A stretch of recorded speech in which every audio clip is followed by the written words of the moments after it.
Annette Vivorca, bonjour. Bonjour. Nous vous connaissons pour votre œuvre d'historienne, spécialiste reconnue de la mémoire de la Shoah.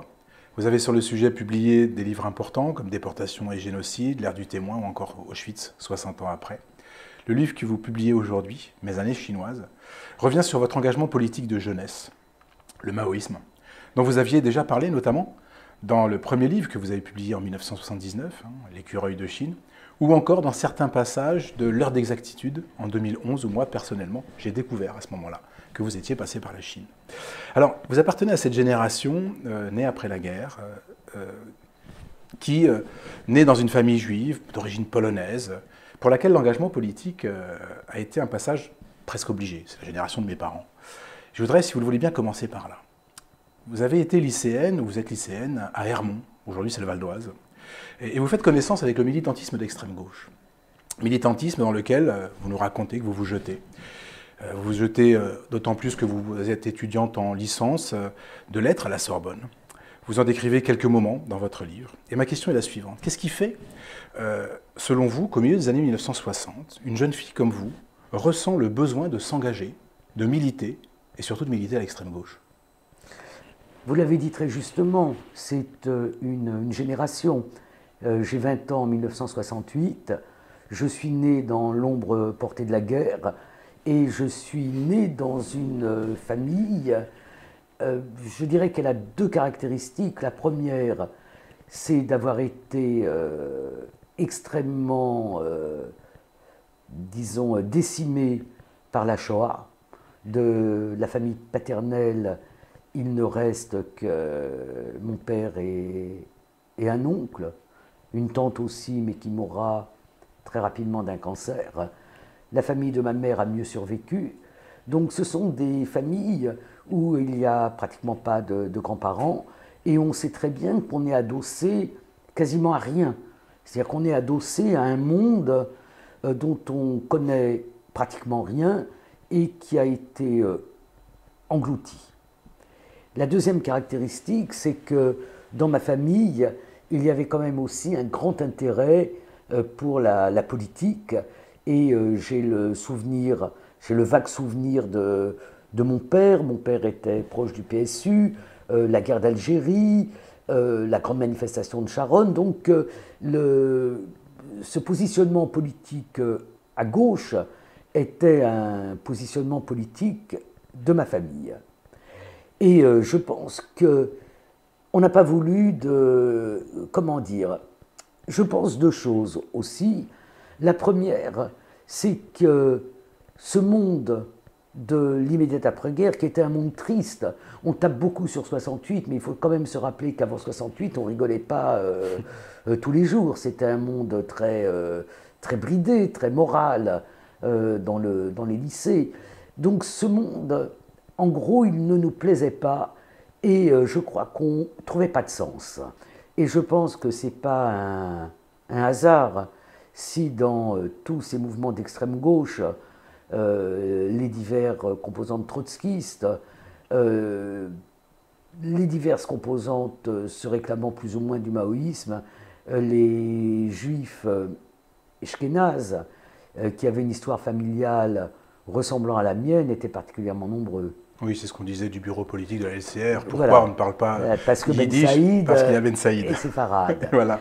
Je voudrais dire aussi que peut-être qu'il y a eu, et c'est la lecture, la relecture, la re-relecture du premier livre de Pierre Goldman, Souvenir d'un juif polonais, qui m'a fait réfléchir à ça.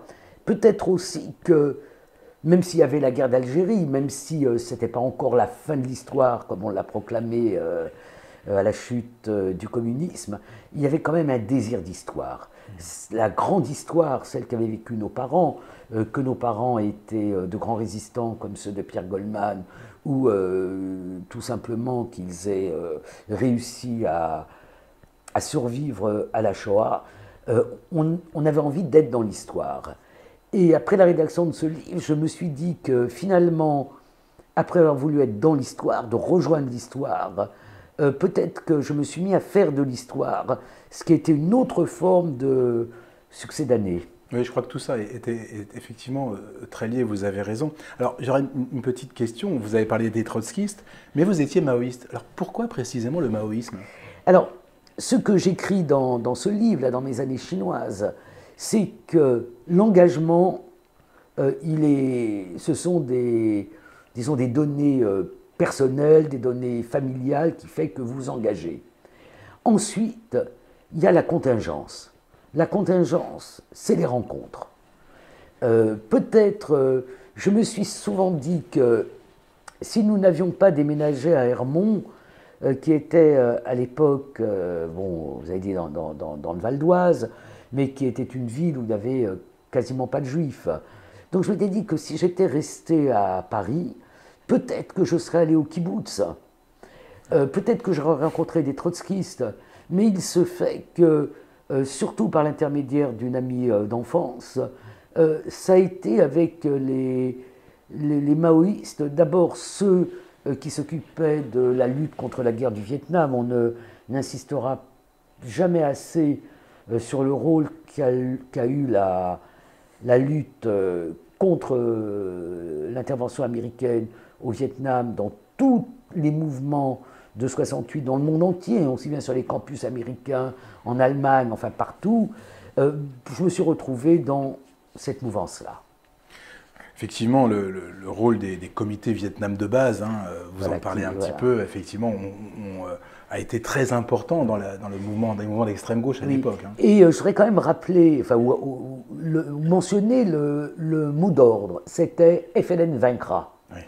Et il y avait cette idée finalement de toute puissance qui a été celle des leaders du mouvement maoïste en France, les normaliens, les althussériens, et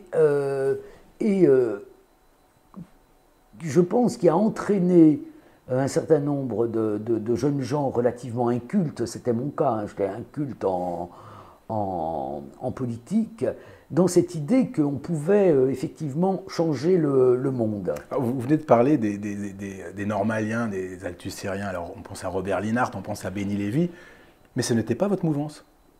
Non, alors il faut, en 68, je me suis retrouvé effectivement dans cette mouvance-là. Et je raconte ce meeting de l'Union des jeunesses communistes marxistes-léninistes tenu à UJCML, oui. Normal Sup, à Ulm, où j'ai entendu, je ne comprenais rien bien évidemment, mais j'ai entendu quelqu'un, je ne sais pas qui, dire Robert Linhart a eu une bouffée délirante et, Oui, vous le racontez, oui. et il est allé négocier avec Jeannette Vermeersch. Alors la bouffée délirante, qui est très à la mode en ce moment, Malheureusement. je ne savais pas ce que c'était. Et Jeannette Vermeersch, à peine. Alors depuis, j'ai écrit la biographie du couple Thorez et je suis très calé sur Jeannette Vermeersch. Donc j'étais dans cette mouvance-là. Et puis ensuite, je me suis retrouvé dans ma banlieue, Hermont, Argenteuil, dans une autre mouvance qui était celle, je l'ignorais alors, du PCMLF, du Parti communiste marxiste-léniniste de France, qui était en fait un mouvement que je qualifierais de stalinien, au sens propre du terme, puisqu'il était né du refus d'un certain nombre de personnes, le leader le plus connu étant Jacques Jurquet, mais il y avait aussi quelqu'un que j'aimais beaucoup, avec qui je me suis lié d'amitié, qui était Régis Bergeron, qui avait fondé la fameuse librairie chinoise du Phénix, 72 boulevard de Sébastopol. Donc ces gens-là n'avaient pas accepté le 20e congrès et n'avaient pas accepté la déstalinisation. Et il faut se rappeler quand même que dans la galerie de portraits des grands fondateurs, il y avait Marx, Engels, Lénine, Staline, Mao. Oui.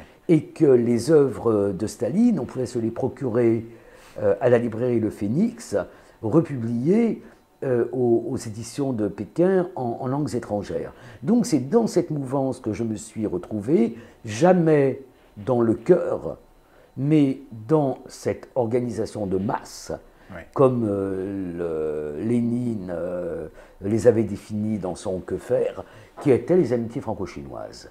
Et c'est dans cette mouvance que j'ai rencontré celui qui devient mon mari, et que je pars dans la sinophilie, manie, maoïsme. Vous ne partez pas seulement dans la sinophilie, vous partez en Chine. Et donc, alors, vous partez une première fois, en 1970. En fait, je fais 2 voyages, pour être très précis. Un à l'été 70. Je dis que c'était une distinction parce que voilà, la Chine venait de se rouvrir après la révolution culturelle, et les étrangers qui avaient cette opportunité de faire le voyage en Chine étaient extrêmement peu nombreux. Je reconduis un voyage en juillet 1974 axé sur l'enseignement, et où il y a notamment Suzanne Citron, qui était professeure dans ma banlieue. Elle était professeure au lycée d'Anguin. Et puis à la rentrée de 1974, je pars pour 2 ans enseigner le français à l'Institut des langues étrangères de la province du Guangdong. Et c'est cette expérience qui, pour moi, a valu la peine d'être revisitée parce que elle est unique. Ah oui. C'est-à-dire, nous étions les seuls Français dans toute cette région. Nous avons vécu la fin de la révolution culturelle. Dans l'historiographie chinoise, elle date de 66 à 76. Et j'ai essayé dans ce livre de tenir les 2 bouts, c'est-à-dire moi, mais en regardant aussi ce qu'a été la Chine de ces années-là à partir de cet observatoire pour que je continue à penser... assez exceptionnel. Exceptionnel. Ouais, vraiment exceptionnel. Donc vous êtes à Guangdong, vous logez 8 mois dans un hôtel, puis après on vous installe sur le campus de l'université, vous travaillez avec des étudiants et des enseignants à qui vous apprenez le français, vous faites des traductions aussi du chinois au français. J'ai une double question. La première, vous dites que quand vous faites votre premier voyage en 1970, le premier soir, vous pleurez. Et puis, la deuxième question, elle est liée. Vous parlez dans votre vie de Guangdong d'une vie régulière, je vous cite, régulière, routinière, comme elle ne l'a jamais été. Est-ce qu'on n'est pas déjà là, quelque part, à l'époque, dans une forme de désillusion, mais qui n'est pas conscientisée? Je pense que vraiment le choc, le premier voyage de 70, c'est bien connu, hein, il y a toute une littérature autour, c'est ce type de voyage un peu Potemkin, où on nous montre et où on nous endoctrine.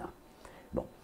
Je pense qu'il y a un niveau où on n'y croit pas tout à fait, mais on veut quand même y croire. Oui.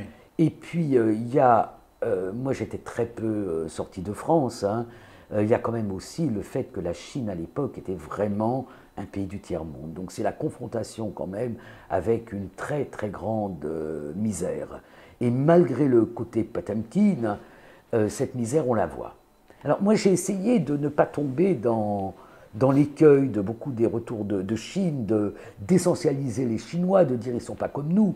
Pour moi je considère, et les liens d'amitié que j'ai eus avec certains d'entre eux, qui ont duré jusqu'à leur décès. Je pense à mon ami Timmy Douane, que j'ai revu régulièrement. La plupart de ses collègues ont après eu des bourses pour venir en France quand la Chine s'est ouverte et ils ont logé chez moi. Donc pour moi, nous ne sommes pas faits des essences différentes.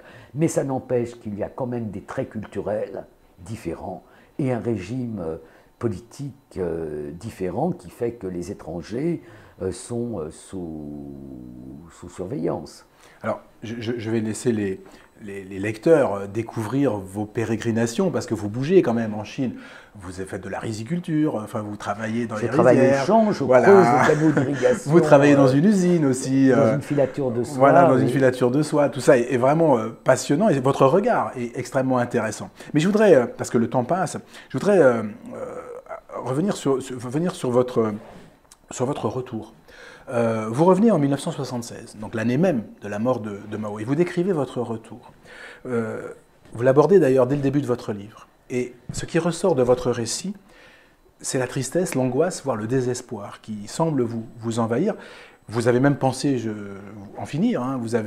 Ça a été une période, je crois, compliquée pour vous. Vous racontez le décalage en fait. Décalage avec la société dans laquelle vous revenez, décalage avec votre famille notamment. On sent ce décalage. Alors effectivement, nous rentrons quelques jours avant la mort de Mao, sans qu'il y ait le moindre lien, et je vais interviewer Joris Ivens et Marceline Loridan Ivens sur la mort de Mao. Et c'est la première fois que je rencontre Marceline. Ils viennent de filmer les 14 heures de Comment Yukong déplaça les montagnes, dont j'ai le regret de dire que c'est une œuvre magistralement filmée. Joris Ivens était un grand réalisateur, mais une œuvre de pure propagande pour la révolution culturelle. Je le note parce que il faisait chaud cette fin d'été et j'ai aperçu le numéro de matricule sans que, effectivement, ça pénètre tout à fait dans ma conscience. Donc il y a avec Marceline cette double chose que nous avons en commun, qui est la Chine et voilà. Et quand je rentre, je me dis que c'est une difficulté que connaissent tous ceux qui ont été ailleurs pendant des années et qui retrouvent un monde qui a bougé alors qu'ils ont été étrangers à ce qui s'y passait. La grande chance que j'ai eue, c'est cette idée qui m'est venue, qui était peut-être complètement fausse, mais qui m'a convenu, que si j'avais été tenté par un régime totalitaire, car la Chine était un régime totalitaire, c'était d'une part une trahison de mon histoire familiale, mais c'était aussi parce que je n'avais pas d'histoire familiale. Et cette chance qui a été la mienne, ça a été de revenir d'abord à l'histoire familiale, ça a été mon premier mouvement.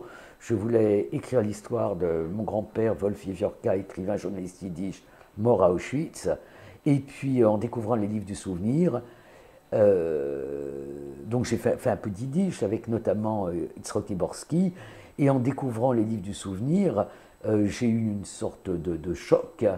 Et ma première recherche sur la mémoire, ça a été une étude tout à fait pionnière avec Yitzhak Tiborski sur le livre du souvenir, qu'on redécouvre, depuis quelques années, mais ça a été mon premier livre sur la mémoire. Dans votre livre, il y a une phrase que j'ai notée. Vous dites « La culpabilité de mon engagement m'a saisi avec une netteté douloureuse. J'avais trahi la mémoire de mes grands-parents, assassinés à Auschwitz, en servant un de ces états totalitaires de l'âge des foules. » Alors, cette idée, elle m'est venue, je ne me souviens plus, j'ai fait 2 voyages en Chine, j'ai accompagné des groupes. C'est en 78, en 78, voilà. C'est en 78. En 78, je suis à Pékin et je vais voir une connaissance amicale qui travaillait, qui après est venue en France, donc je ne donne pas les noms, ça n'a pas... Je vois très bien qui c'est, mais ça n'a pas d'intérêt. Et qui me dit « Ah, écoute, on est en train de préparer la manifestation spontanée pour le retour de Deng Xiaoping. » On prépare une manifestation spontanée. Et je me suis retrouvé dans cette manifestation. Alors, j'avais beaucoup lu depuis, c'est-à-dire j'avais lu sur le fanatisme, j'avais lu sur l'âge des foules, j'avais lu les ouvrages de Serge Moscovici, le sociologue, j'avais lu un peu de Freud aussi. Et je me retrouve dans cette foule et je comprends l'excitation que beaucoup d'entre nous connaissent quand on est dans une grande manifestation. C'est-à-dire quand on se dissout dans la foule. Et je pense que c'est là que j'ai formalisé cela, c'est-à-dire ce sentiment. Et je dois dire que maintenant, pour que je me bouge, pour aller à une manifestation, il faut vraiment que j'en ressente une grande nécessité parce que j'écris en détestation les réunions politiques et les manifestations. Et un peu plus loin, vous ajoutez, je vous cite encore, « Je sentais confusément que j'avais trahi une judéité que je ne situais pas. » Alors, dans l'offre, car il y a une offre révolutionnaire, dans l'offre, il y avait des choses qui n'étaient pas possibles. Par exemple, l'Union soviétique, la culture familiale se rappelait très bien du congrès de la culture yiddish de 1937, où il n'y avait pas d'écrivain soviétique. Donc on savait très bien qu'il y avait un antisémitisme. Je pense qu'une des choses qui a rendu la Chine possible, c'était que c'était un pays sans juifs. Je dis que c'est peut-être pas tout à fait vrai, parce que je raconte cette rencontre avec la doyenne des Français en Chine, René Heisenberg, à qui j'ai demandé, que je ne connaissais pas, dont j'ai fait la connaissance, qu'est-ce que je pouvais lui apporter, qui m'a demandé les recettes juives de ma grand-mère. Donc je lui ai apporté, et qui m'a dit, j'ai fait mon alia en Chine. C'était son expression, donc qui vit toujours à Canton.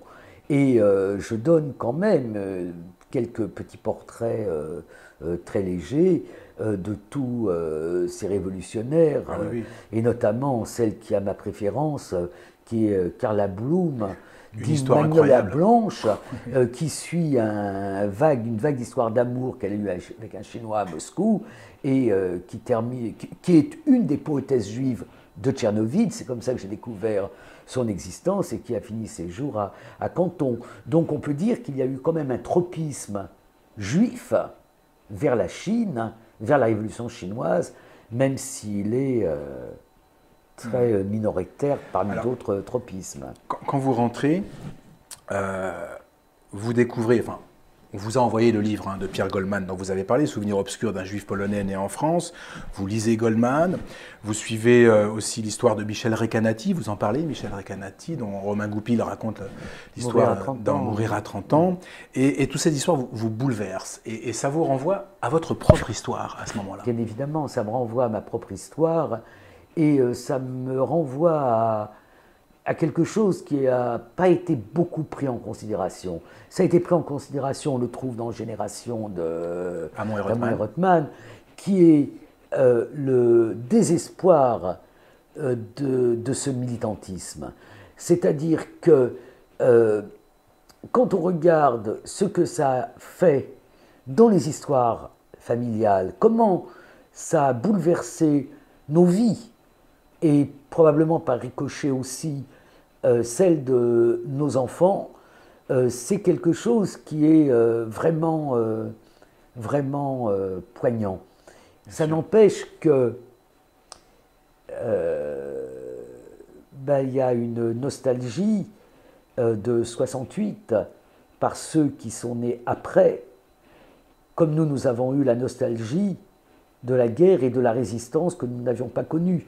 Et quand je lis les historiens aujourd'hui, qui sont dans la même position par rapport à l'histoire générationnellement que je l'ai été par rapport à, disons, l'histoire de la Seconde Guerre mondiale, je me dis qu'il se répète quelque chose de cette nostalgie.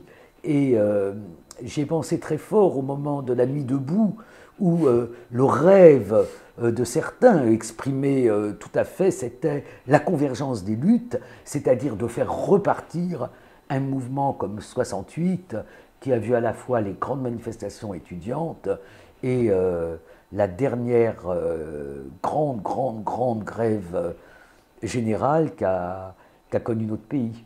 Alors, il nous faut conclure, Annette Vivorka. Votre livre est vraiment passionnant.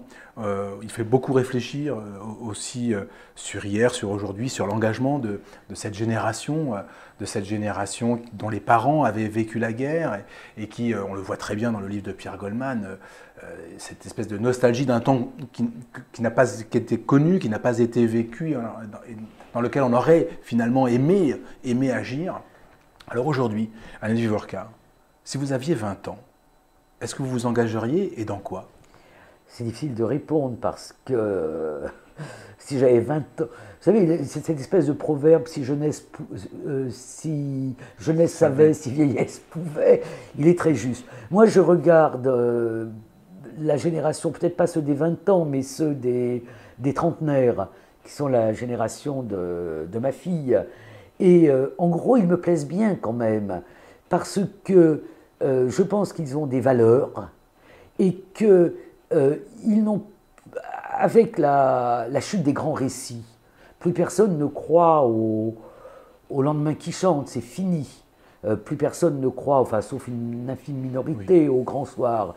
Mais ils ont le sens des autres, le sens de la collectivité, des engagements qui prennent d'autres formes. Je pense que chaque génération invente son type d'engagement et que le fait qu'aujourd'hui c'est plus la révolution, sauf pour une minorité, vraiment une très grande minorité pour demain, mais des engagements plus associatifs, plus concrets, plus dans le réel, j'espère que je serai dans ce type d'engagement. Anne-Élie Vorka, j'invite réellement les lecteurs à lire votre livre. Vraiment, c'est vraiment extrêmement... Merci Alice Roeder. Très intéressant, vraiment, et très bien écrit, comme d'habitude, chère Annette. Je vous remercie beaucoup. Merci.